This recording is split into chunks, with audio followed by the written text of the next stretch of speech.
দুপক্ষের সংঘর্ষের রণক্ষেত্র। রবিউল ইসলাম নয়ন কিন্তু রয়েছে, রবিউল ইসলাম নয়ন কিন্তু ঘটনাস্থলে এসেছে এবং রবিউল ইসলাম নয়ন কিন্তু ঘটনার নেতৃত্ব দিচ্ছে।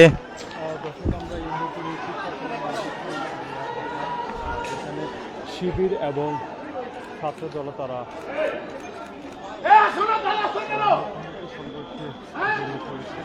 এবং কিছুক্ষণ আগে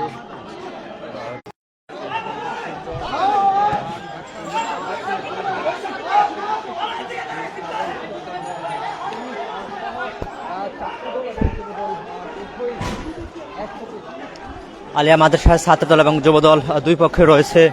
দুই পক্ষের দাওয়ায় কিন্তু ছাত্র শিবির কিন্তু ঘটনাস্থল থেকে কিন্তু সরে পড়েছে এই মুহূর্তে।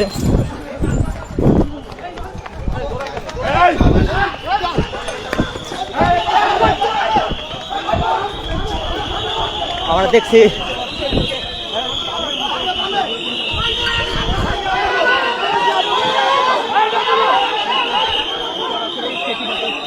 দেখতে পাচ্ছেন যে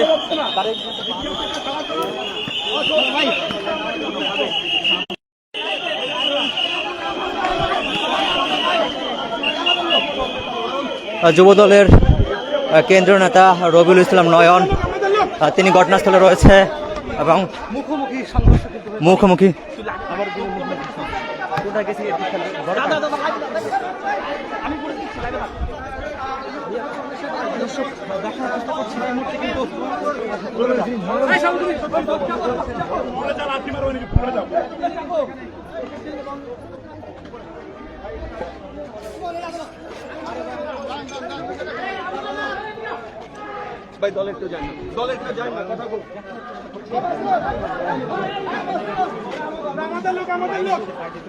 ব্যাপক পরিমাণে আইন শৃঙ্খলা বাহিনীর সদস্য তারা কিন্তু রয়েছে, তারা কিন্তু আইন শৃঙ্খলা বাহিনীর সদস্য যারা রয়েছেন তারা কিন্তু রয়েছে। একটু আগেও কিন্তু এই স্থানে ছাত্র শিবিরের সদস্যরা ছিল, দাওয়ার মুখে কিন্তু তারা সরে পড়েছে।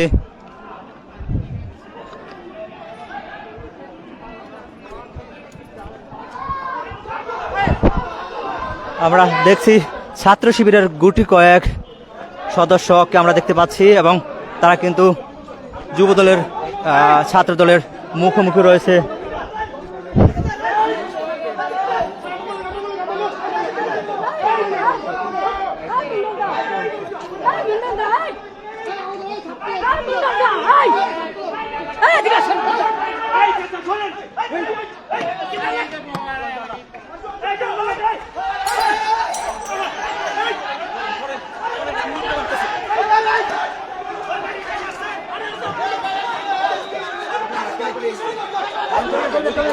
আসেন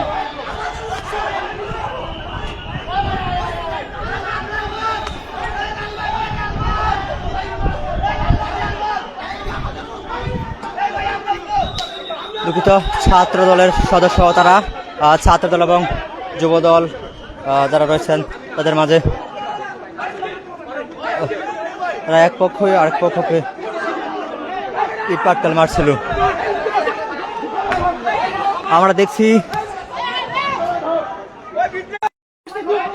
ঘটনাস্থলে কিন্তু একটি রণক্ষেত্র পরিণত হয়েছে।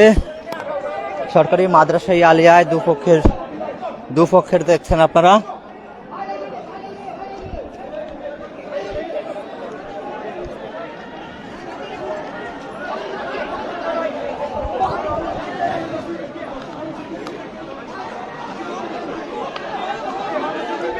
সরকারি মাদ্রাসা আলিয়ায় দুপক্ষের সংঘর্ষ আপনারা দেখছেন। ইতিমধ্যে ঘটনাস্থলে যুবদলের রবিউল ইসলাম নয়ন তাকে কিন্তু আমরা দেখেছি। ঘটনাস্থলে কিন্তু বিপুল পরিমাণ ইট পাটকেল রয়েছে। বলতে চাই যে এক প্রকার উত্তাল অবস্থা রয়েছে আলিয়া মাদ্রাসার সামনে এবং একের পর এক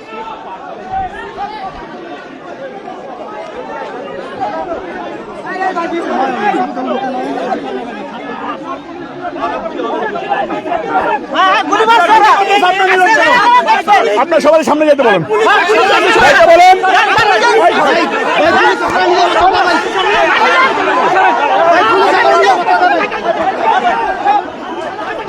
আমরা দেখছি ঘটনা আবারও উত্তপ্ত পরিস্থিতি। শিবিরকে কিন্তু দাওয়া করে সরে দেওয়া হয়েছিল, শিবির কিন্তু আবারও একত্রিত হয়ে ছাত্রদলের দিকে ইটপাটকেল খেল মারছে। ঘটনা কিন্তু পরিস্থিতি বেশ জটিল, বেশ উত্তপ্ত, রণক্ষেত্র রণক্ষেত্র।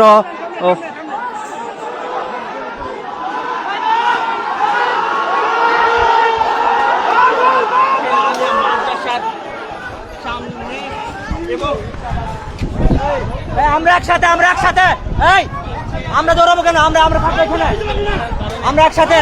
এই দাঁড়া না, এদিকে ওইখানে ওইখানে যাবে তোরা।